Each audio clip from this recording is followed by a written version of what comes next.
6 žáků 5. ročníku si vyzkoušelo práci s dálniční policií při kontrole vozidel a řidičů. Projektový den ke Dni Země byl na 2. základní škole zaměřen na záchranu planety Země. Základní umělecká škola Rudolfa Firkušného si pro děti mateřské školy připravila cestu kolem světa. Popřát všem maminkám a babičkám do klubu seniorů v ulici Sadová přišly děti ze školní družiny. Vinařská sekce Českého zahrádkářského svazu Napajedla uspořádala jubilejní 50. výstavu vín. Fotbalový tým dorostu si i přes prohru s týmem Zlínska udržel 5. příčku tabulky.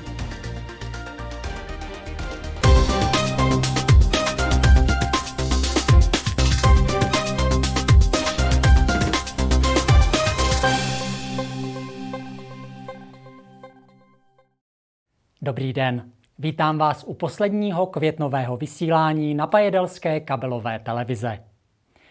6 žáků 5. ročníku 2. základní školy Napajedla si vyzkoušelo práci policistů ve spolupráci s dálniční policií při kontrole vozidel a řidičů. 6 žáků 5. ročníku 2. základní školy Napajedla měli možnost se na pár hodin stát policisty a přidat se k profesionálům, kteří patřili k dálničnímu oddělení Policie České republiky. Úkolem dětské policie byla kontrola vozidel, jejich technického stavu, platnosti technické kontroly a pojištění vozidla. V neposlední řadě také kontrolovali samotné řidiče, jejich platné doklady totožnosti a prováděli dechovou zkoušku na alkohol. V současné době se při kontrole vozidel používají čtečky na registrační značky a pomocí kontrolního systému vyjedou policistům veškeré informace o vozidle i jeho majiteli. U řidičů se pak kontroluje občanský průkaz. Děti se při této práci dozvěděli, jak policisté při podobných akcích postupují, jaké mají pomůcky a jak se chovají k řidičům. Dále zjistili, jak se při kontrolách mají chovat řidiči, co musí vozit sebou v autech a co vše je potřeba pro správný provoz vozidla v silniční dopravě. Tím, že policisté patřili k dálničnímu oddělení, dozvěděli se také i další informace, jak se měří rychlost na dálnici a že pravidla provozu se musí dodržovat dle daných předpisů. Vzhledem k tomu, že všichni řidiči až na jeden malý nedostatek měli vše v pořádku, mohli děti všechny obdarovat drobnými dárky, které pro ně připravilo město Otrokovice. Akce s dětskou policií připravuje odbor dopravně správní Městského úřadu Otrokovice, vždy se státní policií nebo právě s dálničním oddělením Policie České republiky. Místa těchto speciálních výukových kontrol se mění a tentokrát to byla lokalita v Kvítkovicích u Hřbitova. Dětem se tato akce moc líbila a díky vstřícnému přístupu policistů si odnášeli příjemné zážitky z nových poznatků o jejich práci. Projektový den na 2. základní škole Napajedla s názvem Záchranná mise Planeta Země byl zaměřen na znečištění přírody, moří i ovzduší. Akce ke Dni Země se na 2. základní škole konají každoročně a vedle tradičního úklidu přírody nebo výletu či exkurze s přírodním zaměřením se koná i projektový den, který ve svém názvu nese vždy konkrétní poselství. Letos to byla tedy záchranná mise Planeta Země. Téma vlastně vymysleli žákyně 9. třídy. Když jsem jim přednesla, že bych chtěla udělat koncept trošičku jinak, tak za mnou přišli, že by chtěli zanechat starou vlastně verzi, tak jak jsme to mývali, a přišli s tím, že by bylo fajn, kdyby bylo téma znečištění. Takže my jsme to trošičku zaonačili, dali tomu takový jakože fancy název, aby to vypadalo trošku lákavěji, ale hlavní téma, nosné téma bylo znečištění. Vždycky na stanovištích jsou žáci 9. ročníku, kteří dostanou úkoly a zaškolují a vlastně provádí ty ostatní svoje spolužáky z nižších ročníků tím tématem. A toho samotného projektového dne jako účastníci, jakože soutěžící, se účastí vždycky 6áci, 7áci a 8áci. A jich strašně moc. Říkáte soutěžící, to znamená, že bylo to o ceny?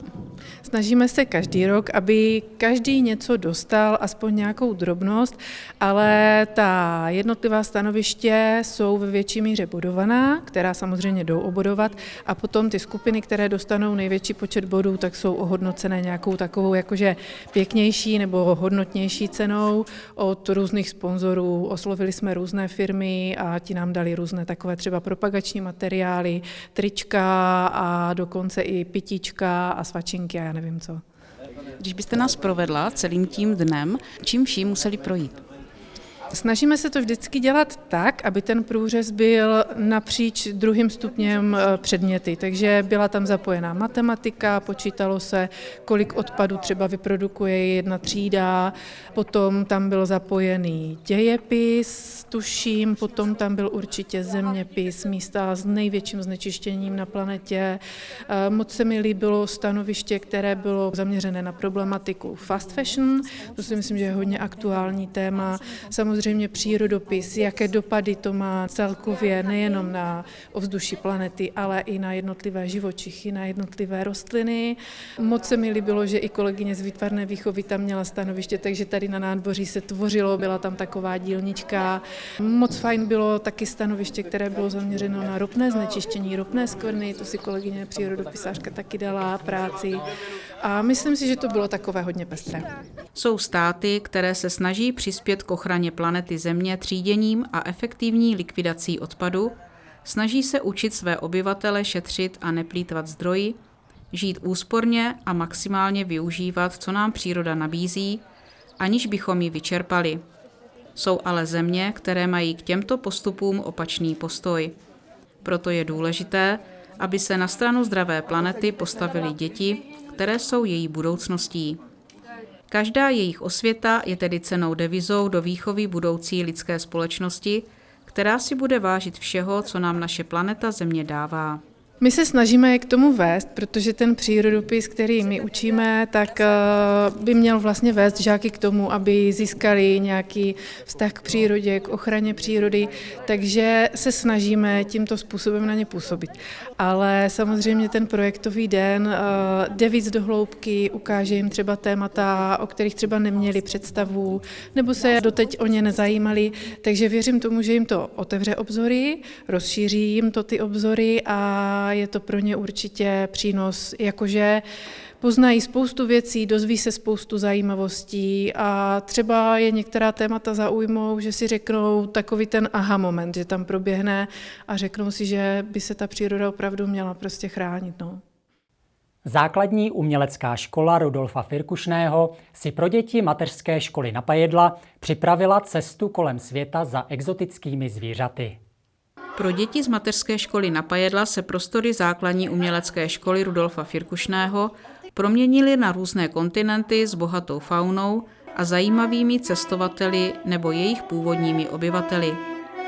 Už na schodišti je tedy přivítal indiánský náčelník s bubnem, který svým bubnováním měřil čas. Na své cestě kolem světa navštívili děti Afriku, Austrálii i další zajímavá místa, kde žijí exotická zvířata. A co by to bylo za putování uměleckou školou, kdyby si při něm děti nezaspívali, nezatančili nebo dokonce si nevytvořili cestovatelskou čepici.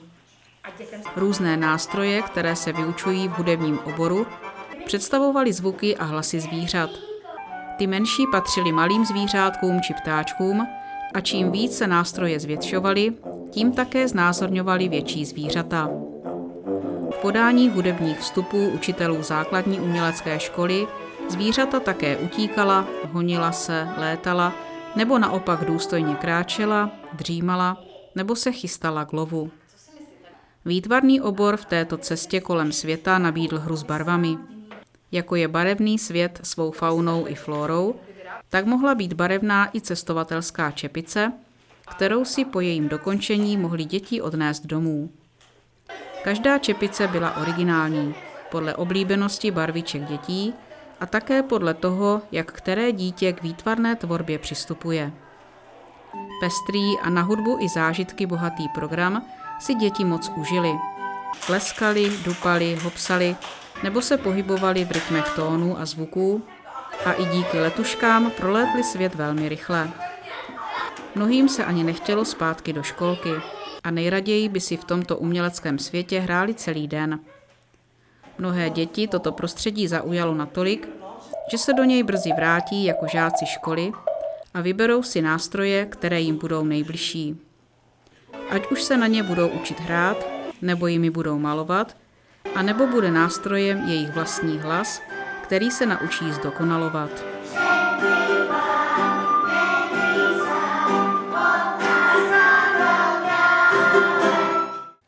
Popřát všem ženám a babičkám do klubu seniorů v ulici Sadová přišly děti navštěvující kroužky při školní družině 2. základní školy. Přes 30 dětí ze školní družiny 2. základní školy přišlo popřát ženám a babičkám ke dni matek. Ve svém milém vystoupení jim ukázali, co se učí v kroužcích, které mohou právě v rámci družiny navštěvovat. Ať už to byly kroužky taneční, hudební nebo dramatický.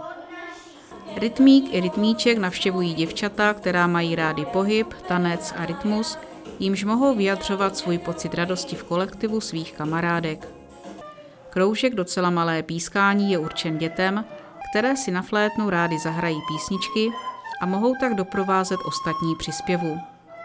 Tentokrát babičky hádaly písničky a pokud je poznali, hned se připojovali se zpěvem.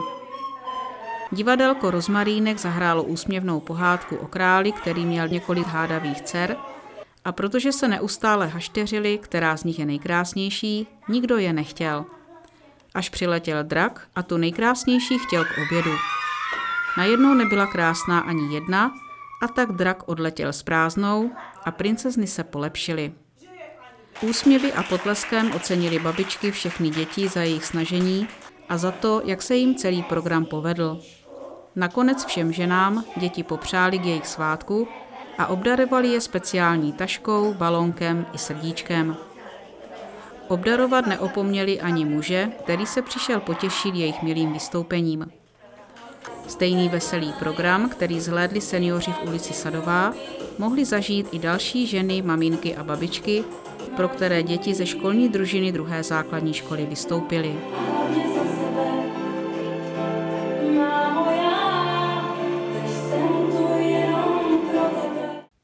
V rámci jubilejní 50. výstavy vín v Napajedlích nabídla místní vinařská sekce Českého zahrádkářského svazu hostům 224 vzorků. 5 čtyřčlenných degustačních komisí hodnotilo 224 vzorků vín, které byly přihlášeny na jubilejní 50. výstavu vín v Napajedlích.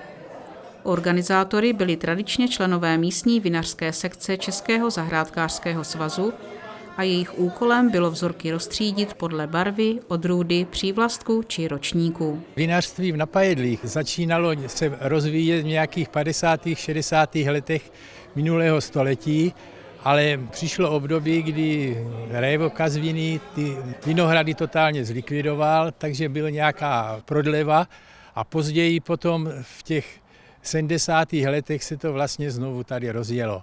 První výstava jako tady v Napajedlích byla v roce 1970, bylo to na sklepě na Radovanech, našem zahrádkářském, a potom to pokračovalo, jako dalo by se říct, pravidelně rok co rok, s malýma přestávkama kvůli nějakým epidemiím nebo neúrodě. Takže letos to byla 50. výstava, která proběhla minulý týden v sobotu. Jak je to vlastně s vinařským spolkem tady v Napajedlích? Vinařský spolek kdysi dávno, ti, co to zakládali, přítel Kučera, který byl tím prvním takovým velkým vinařem, tak ten tady vytvořil vinařskou sekci, která tady tyto akce vlastně pořádala. V dnešní době s tím počtem členů vlastně všichni se musíme těchto akcí zúčastnit a nejenom vinaři, kterých taky ubývá. Takže my všichni vlastně tady toto organizujeme a připravujeme, aby to nějakým způsobem klaplo. Měli jste 224 vzorků, kde je vlastně zháníte a jak probíhá ta degustace?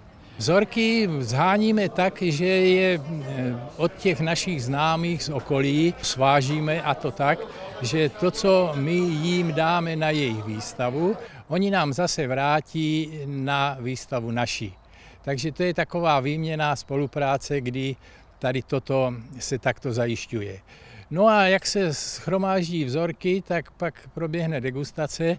To znamená, že jsou vzorky shromážděny a komise, které mají za úkol ty vína pochutnat, musí je nějakým způsobem obodovat a tím potom vznikne tabulka a katalog, který toto všechno říká. Vy vlastně nevíte, co ochutnáváte, co to je za druh a od koho to je? Ano, nevíme, protože to je anonymní a potom vlastně až se to podle čísel je to sepsané, tak potom se to vlastně vytvoří tady ten jmenný katalog těch vín a vystavovatelů. Kolik vlastně těch vín bylo podle barev? 146 bylo bílé a zbytek bylo červené a růžové víno jako takto. Jak se vlastně vína uchovávají, aby vlastně v té kvalitě zůstaly co nejdýl, protože někteří tam měli letopočet i nižší? No, to už je zase jako umění těch vinařů, aby si s tím poradili, aby to víno nějakým způsobem zajistili proti nějaké chemické reakci. Takže tyto vína je nutno pochopitelně v sklepy, které by měly mít nějakou teplotu. A my, když tady ty vína dovezeme, vždycky s tím předstihem toho týdne nebo 10 dnů, tak to máme ve sklepě tady, kde je teplota stabilní a do té výstavy to jako vydrží. No a potom, až se to jako výstava uskuteční, tak máme chladící boxy 2, ve kterých tyto vína vlastně rozléváme těm zájemcům.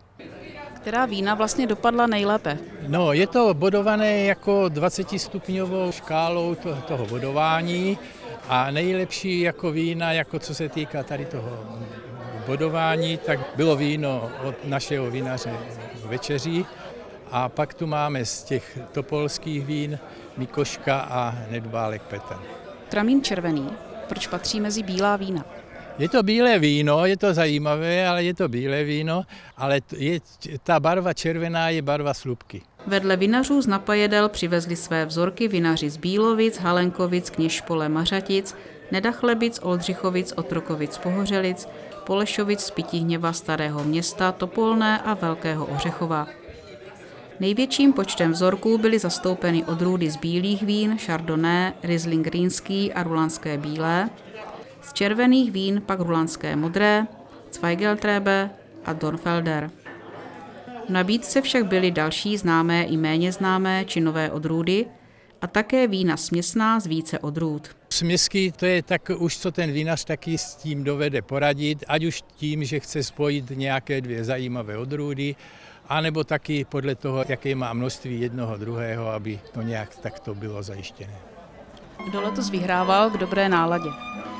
Byl to rováž a celkem si myslíme, že se zhostili tady toho velice dobře.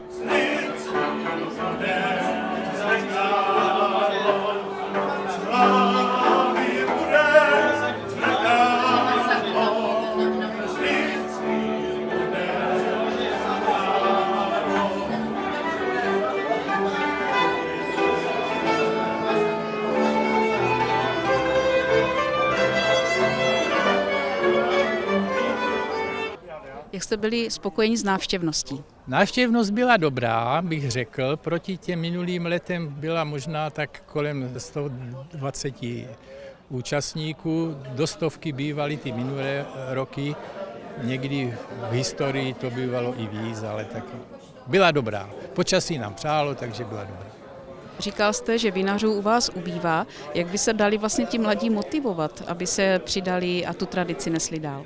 Motivace je důležitá, ale opravdu záleží na těch mladých, jak se k tomu postaví, protože ti všichni, kteří byli jako před nima, ti vinaři, tak ti se do toho nějakým způsobem a elánem dostali a v dnešní době ten zájem o takovou nějakou činnost, ať už zahrádkářskou nebo vinařskou nebo takovou zájmovou, trochu bych řekl, mezi mladýma upadá. Fotbalový tým dorostu A Fatry Slavie Napajedla si i přes prohru s týmem Zlínska v krajské soutěži skupiny B udržel 5. příčku tabulky.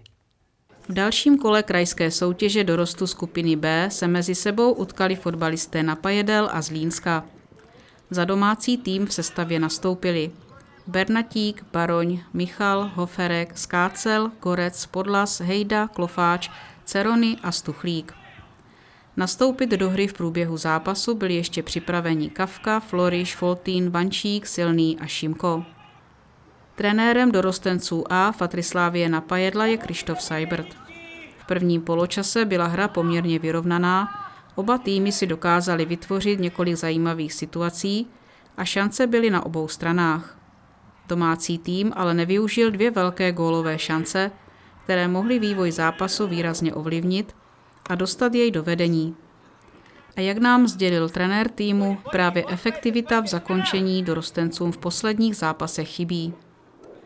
Do druhého poločasu vstoupil soupeř aktivněji, postupně převzal iniciativu a začal být herně lepším týmem. Po gólu Siklíka ve 48. minutě získalo Zlínsko větší klid na míči a o 4 minuty později ještě navýšil skóre hostů Fryštátský. Napajedalští fotbalisté udělali několik individuálních chyb, které ještě v 85. minutě potrestal trefou Neradil na konečných 3-0 pro Zlínsko. Podle Krištofa Seiberta tyto situace v zápasech s kvalitním soupeřem stojí napajedalské dorostence hodně sil a těžko se jim potom vrací zpět do hry. Podle podzimní části sezóny se dorostencům A Fatrislávie Napajedla na jaře nedaří podle jejich představ. Chybí jim větší lehkost v kombinaci, klid v koncovce a celkově trochu sebevědomí.